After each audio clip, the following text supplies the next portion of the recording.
HR Famous is brought to you by HRU Tech, a contingent staffing firm specializing in engineering, IT, and technically related placements across multiple industries.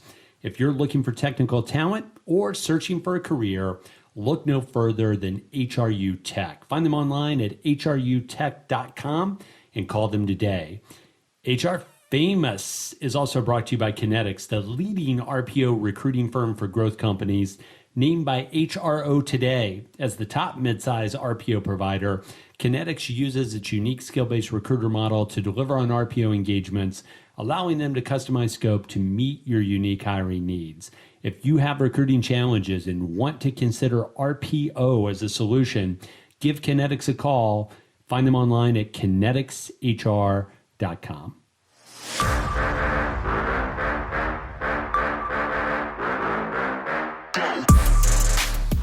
Hey, what's up, friends? The HR Famous podcast, back with you. I'm Kris Dunn, CHRO at Kinetics, joined by, as always, by JLee and Tim Sackett.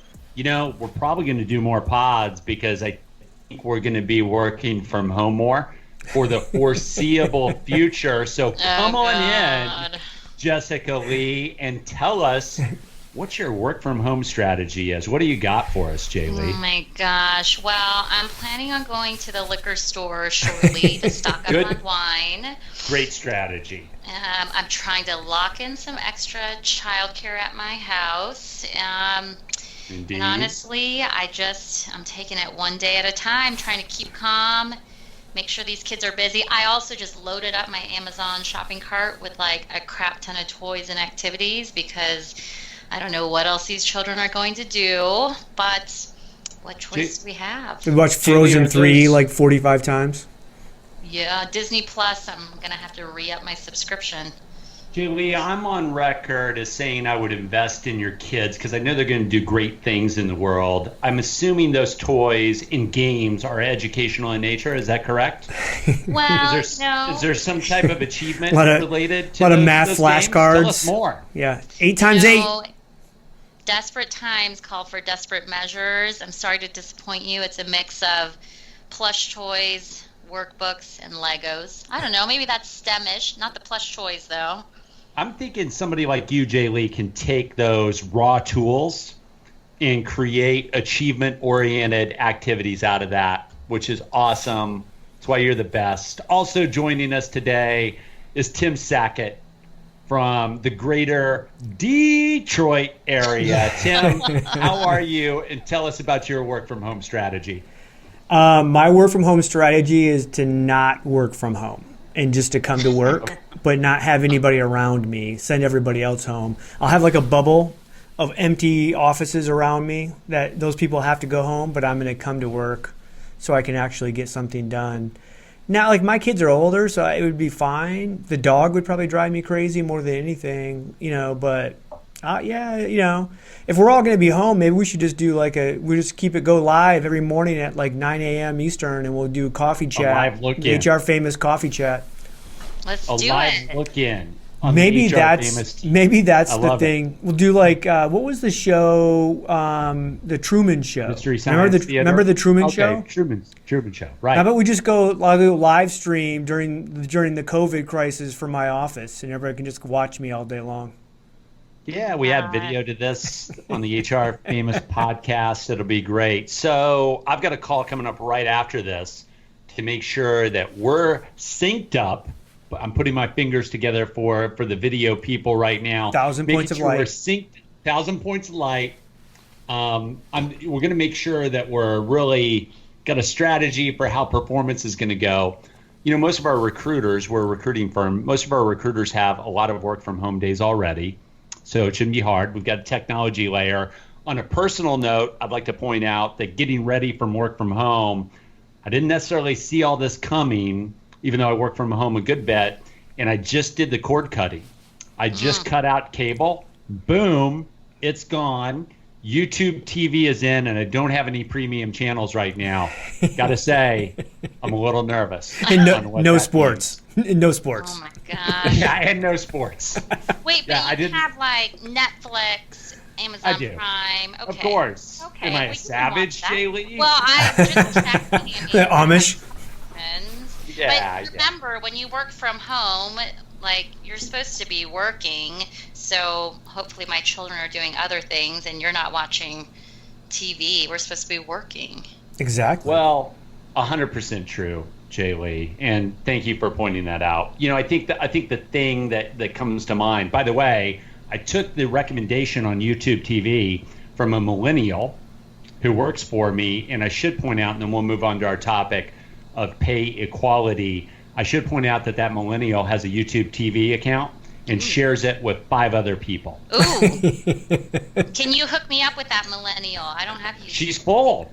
Oh. You can only have 5? Like sub accounts, and she's full. So there we go. I'm open You to couldn't even give me trading. a test drive. I'll give one of you a Netflix account. I stole Netflix for the first year from my oldest son's girlfriend before we actually launched in our own thing. That's weird. JLee, on a scale of 1 to 10, how weird is it that Tim Sackett used a Netflix account from his son's girlfriend? Go. I'm going to give it a 7, but it's just the phrasing of "I stole blank from my son's girlfriend" that actually freaks me out. Yeah, right. You started blacking out. These were early. What? These were early days. Early days. I wasn't quite sure. Like, do we need Same. Netflix? Do I want Netflix? I already had like a 5,000 stations I was paying through cable. Like, what do I need Netflix for? And then eventually, I have Netflix, and my entire family steals from me. It just goes to show you, most parents are trying to create distance between boyfriends and girlfriends that might soon be away. No. Tim Sackett, the world's leading expert on hugging, he's bringing them in, even though they're going to be gone. Go, Here, Tim I have Sackett. 3 sons, and my entire thing since they were little toddlers has been whoever you marry, boy, girl, whatever, make sure they're from a broken home so that they can spend the holidays with us. That's the only ramification we have for, like, hey, here's what you do. That's the exact opposite of the guidance I give. I'm like, hey, good family, nuclear family, yada, yada, yada. Tim Sackett, world's leading expert on hugging, getting a Netflix passcode from a girlfriend of one of his boys wants the broken homes. It's all good. It takes a village, I guess is what I'm saying. All right.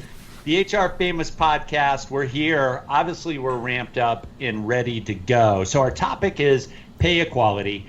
And I'm going to set us up. And then, Tim, I'm not coming to you first because we're talking pay equality. I'm going straight to JLee. I was ready to mansplain this thing with 20 points. There are 20 different points. Which I'm sure you'll take that opportunity.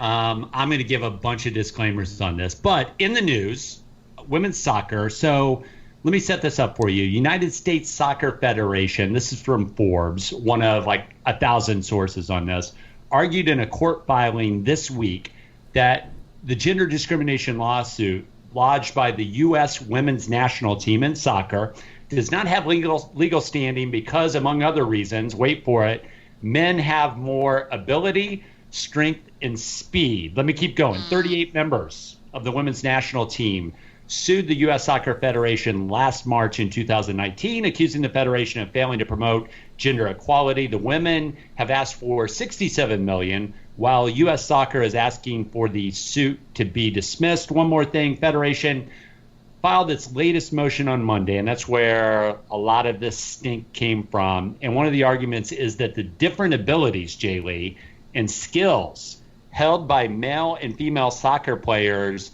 is something that the court should consider. The court filing argues, this is a quote. This is, by the way, this is not a Kris Dunn quote. This is a quote from the U.S. Soccer Federation. The quote is, "It's not a sexist stereotype to recognize that different levels of speed and strength are required for the two jobs," referring to the athletes on the men's and women's teams. And they cite a study indicating a 10 to 12% performance gap between elite male and female athletes. I guess I'm just going to stop there, JLee. So this suit's been going on since March of 2019. We'll talk about some other stuff, but this hit the news in a big way. Men have more ability, strength, and speed. Therefore, they should be paid more. JLee, go. Okay. Here's the first thing. I got two things. First, I just need to talk about their president resigning. So, like, this issue is so big. It is like how they are being defined at the moment. And I think part of his cop-out was, I didn't read it in its entirety before the motion or whatever it was submitted. And I get it, you're the president, like, you got a big job. But as high profile as this is, and all of the things that will be public, I just feel like it is just a little bit of a cop-out to say, I didn't review it in its entirety. Like, you need to be close all over this issue when this is the thing that is defining your organization. So I just think that in and of itself is some really poor leadership. But he's out, so farewell to him. So here's the other thing that I've been thinking about, like, Kris, when you were quoting, the performance gap between men 10 to 12%, JLee. 10 to 12%, right? So if we were to even play that one out to say, okay, legitimately, maybe there is a performance gap, men and women, there are differences physically between us, whatever. The proportion, like, of that gap between performance and the pay gap between the two, they're not even close to one another. And so I just feel like, for me, that argument, the optics of how big the gap is in pay between U.S. Men's soccer and women's soccer, I really struggle with it. It's really the size of the gap that at some point, I think, like, they just need to look at themselves honestly and say, maybe this is pretty bad. Like, we're not even talking about, like, 80 cents on the dollar, 85 cents on the dollar. Like, it's bad. It's just depressing. So, I think we have somebody that's read the full court briefing, JLee. Oh, yeah. So Tim Sackett, obviously amateur hour for this president not to read something that's getting filed that totally is just straight up going to go viral. So Tim Sackett, you've actually read this court briefing. Yeah. I haven't. Come on in here and give us the lowdown. So, by the way, you have time to read the court briefings as we're all quarantined at home. I mean, what else are we doing? Exactly. Yeah. Well, here's the thing, too, is it's only 30-some pages. It's not like we're talking like this 280, 400-page document that you see in the court documents mostly. This is a 30-page document that the president didn't have a chance to read. And most of that 30-page document is legalese of, obviously how they have to draft those arguments for the courts. So it's not even 30 pages of actual reading that you have to do. And almost instantly that stuff pops out on the page where you'd go, ooh, wow, that's a shot to the gut. You might not want to say that. I will say the board of directors wanted him to resign because he didn't catch this stuff. But also, if I'm a board of director for U.S. Soccer, I'd be like, wait a minute, before that crap goes out, I want to read it as well. And they didn't take any responsibility. They were just like, well, nope, he should have told us and we wouldn't have allowed that. And you're just like, wow. You get paid money to be on that board, step up a little bit. Here's what I'll say. 30 pages double spaced, by the way. Exactly. Not even single spaced. Yeah. Hello, I'm Ruth Thomas, host of Comp and Coffee, where we break down what's next in the world of compensation management. From pay transparency to performance alignment, we explore how businesses are rethinking compensation to drive impact, equity, and growth. So if you're shaping the future of pay at your organization, grab a cup and tune in. Listen on the Work Defined Podcast Network. From an HR perspective, I will say the U.S. women are going to have a really hard time winning this case. And let me go through it. I got 3 points on each side. Here's what I think is against them. Number one, this is a union negotiated contract that they agreed to and signed. The courts don't like overturning labored CBA agreements, all this stuff. They're like, hey, you wait till it's up, and then you renegotiate. Right. CBA. Collective bargaining agreement. Got it. So it's a collective bargaining agreement that they want to overturn. It's not necessarily truly equal pay issue. This is they actually have some really compelling evidence. There was a Columbia law school economist that went through and ran the numbers for both the men's CBA and the women's CBA and then flipped them and said if the women were under the men's CBA and the men were under the women's CBA, how would this work out? It turns out actually for U.S. soccer compensation only, if the men actually had the women's CBA, they would actually make more money. And so the women are arguing, we don't get paid the same, we don't get paid equally. But if they actually had the men's agreement, they would actually get paid less. So what really, when you did, and here's the issue, right? The media, I'll get to those because there's things for them as well. So the real issue is that there's 3 incentives that the men get in their CBA that the women don't get, and that's what they want. So that's really the issue. Even though the women get a salary guaranteed that they get paid, they also get a sign-on bonus that they get paid when they sign. And they also get an annual licensing fee for their likeness being used. The men get none of that. In fact, the salary is such that even if you don't play, let's say you're on maternity leave, let's say you don't make the team, let's say you get cut, you still get your salary from U.S. women national team. U.S. men only get paid incentives if they play.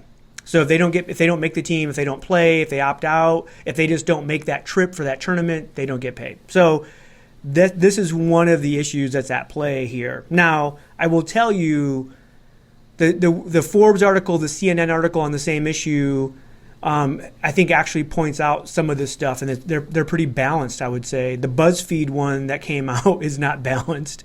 But what the U.S. women have for them is that mass media and society are actually all over this. Women get paid less. And, the men get paid so much more. Well, that's not true in this case, but it's easy to say that because we know in society that is overall that's the case. So we assume that's the case in this. The Federation Soccer lawyers were super stupid to say that that women have less skill and less responsibility. Yeah. Now, I will tell you, when you read the argument, how they got the skill thing was actual testimony from Carly Lloyd, a women's soccer player, U.S. national team soccer player, who said, yes, men have more skill than us when it comes to speed and strength. And that's what this is. But when you take all of that away and you strip it away and you just say skill, then we start to go, wait a minute, men don't have more skill than women and blah, blah, blah. But there is science around speed and strength. And she said that they equated that the women's national team, and this is her, not anything else, saying they're probably on the same level as the U.S. men's 17 and 18, 19-year-olds, not the full adult team. And they actually lost to a U15 soccer team, boys, in a scrimmage. Oh God! And so that let me jump in. So there's one more. Go ahead. Go ahead. The responsibility thing, again, when you say that that men have more responsibility than women, that's archaic, right? But when you say that word, it's so easy to come off and come unglued.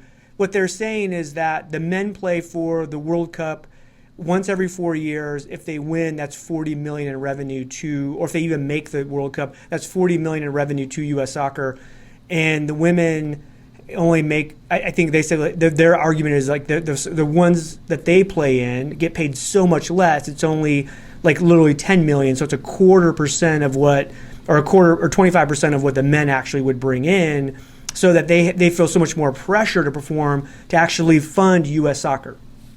I have to say this because I did the arguments on both sides. To me, this is a pay fairness issue, and I believe, dun dun dun, that the women should be paid, U.S. soccer women should be paid more than the U.S. soccer men. Not the same. They should be paid more. I'm gonna edit your last part out, Tim. Just set you up. Yeah. As the bad guy. No, or the I'll leave teaser. it in. Yeah. So, do all of the prior. So it's amateur hour. So there's a great scene in the movie Rounders with Matt Damon. Have both of you seen that movie? Many times. We're on a Matt Damon streak right now. Yeah, and I know some of the other movies you've recently watched, JLee, because I follow you on Twitter. It's like a very entertaining feed. So in Rounders, John Malkovich plays a Russian kind of mafia guy, KGB. Great scene at the end of it when Matt Damon kind of gets him flustered. And Tim, do you know the quote that he says? Yeah, I mean, he says, "Pay that man his money." And what I would tell you, it's more like pay that man his money. That's a bad Malkovich. That's good. That's really good.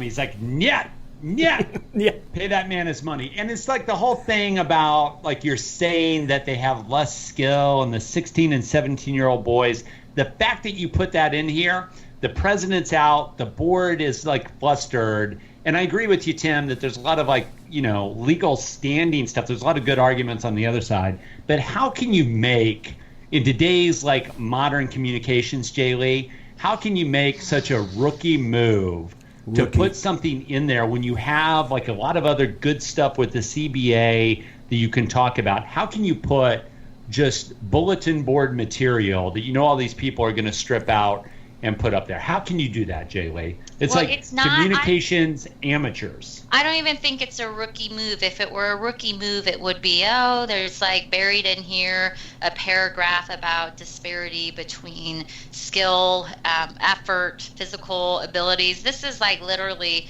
pages, like multiple pages, an entire section on that aspect.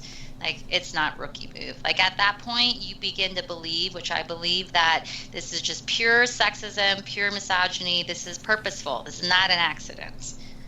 Hey, Tim and JLee, you know what? I actually prefer watching the women's national team over the men's national team. How about you, Tim? I would say I enjoy watching both a lot. I enjoy watching national team sports regardless. I'm the guy that would go to like Tokyo to watch badminton, you know, if it's the U.S. versus anybody.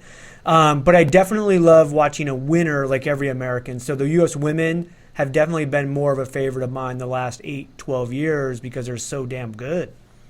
Yeah, You and I guys are think so progressive. You know, I'm not watching any sports. Yeah, we know right. Yeah. So you're supportive that. of the Unless a women's national Korean team. is in the gold medal match for badminton, then you are watching. That is correct. Actually, any Korean team, any sport, it could be badminton, it could be soccer, it could be anything. You are pro-Korean. Yes, that's right.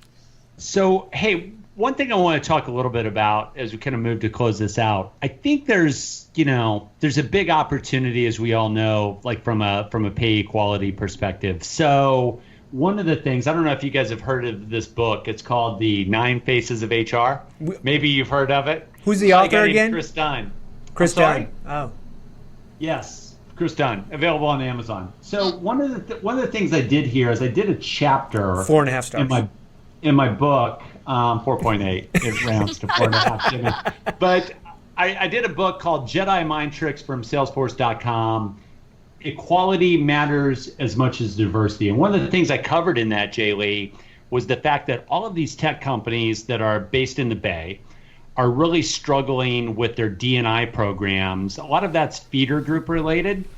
But if you think about any classification, just in terms of diversity that you're trying to recruit more of, obviously Silicon Valley and these tech companies look very Caucasian, and they look very male Caucasian when you think about developers. So I thought it was a stroke of genius. I actually wrote about it in the book, JLee, that here, I'll just read this to you. In a panel at a conference organized by Fortune, I think this is from 2015, Salesforce talked about the fact that they recently ordered a review of all 17,000 employee salaries to see if female employees' pay was in line with those of male employees doing similar jobs. And what they ended up doing is they did, kind of those gap, like they did the gap pay analysis, and they spent about $3 million extra in 2015 on its payroll to make the adjustments they needed from an equity perspective to close that male-female pay gap. So what they can say is they pay women the same as men.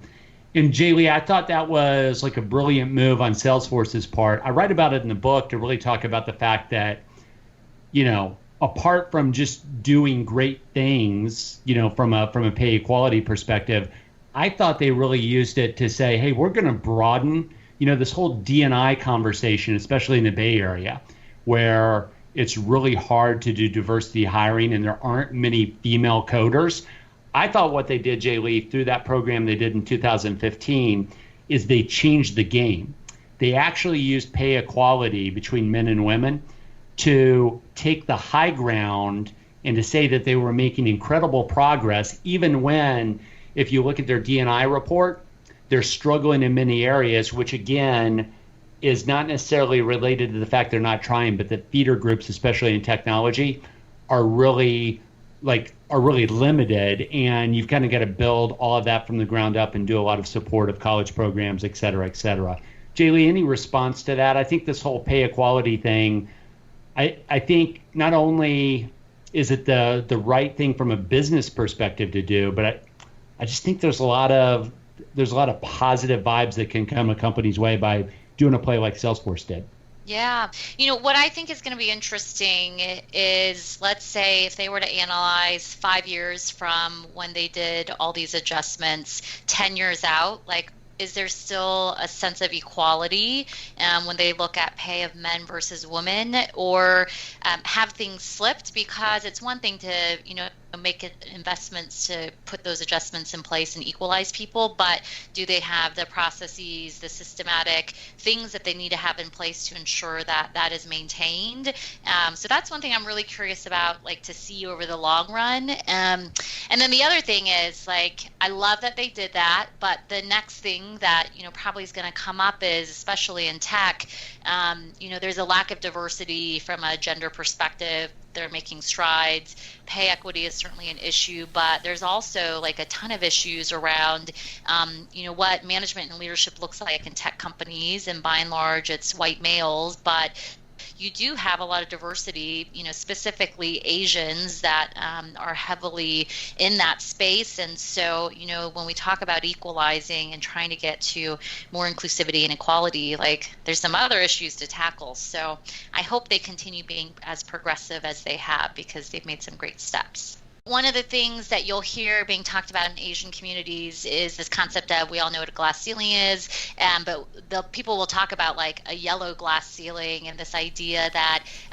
there definitely are Asian people in the workforce. They are, thank God for them, in these developer and other technical roles, but that there is a perception, if not a real situation, of limitations as far as their ability to move up the ladder into management and leadership roles. And I think part of this is definitely this idea of what is the perceived definition of great leadership from like a Western perspective versus other perspectives. And so I think that, like, if you really start getting into some of the details around what the makeup of leadership and management looks like in some of these organizations, I think especially in tech, that's like an issue to be watching out for.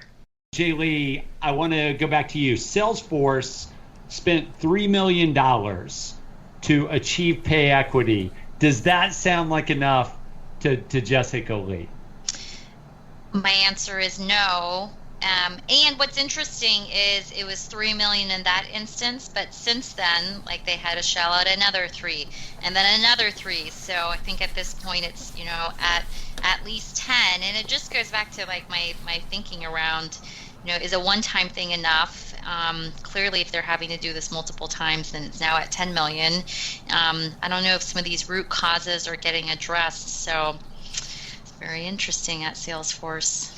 Got it. Hey, I'll get us out of here on this. Tim, while a lot of people are working from home and you have some quiet, what's a project that you can talk about that you're going to get caught up on?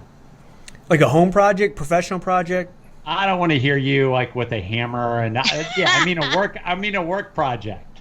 Like, what's something that you can't wait, why it's a little quiet, why people are working from home to get caught up on? Yeah, I think because of the virus scare and some of the things that are happening with every conference that's being canceled, and I really want to find and work on some content that people can consume from home that's going to help them be better at recruiting, better at HR, whatever that might be, probably video based. To me, I think we have to figure out a better way to do some of this stuff virtually. And again, like the virtual conference or the webcast, like, I want to find something better than that. I don't know what that is yet, but I want to work on that. JLee, you got anything going on you can talk about? What are you catching up on? What can you not wait to put brain power towards?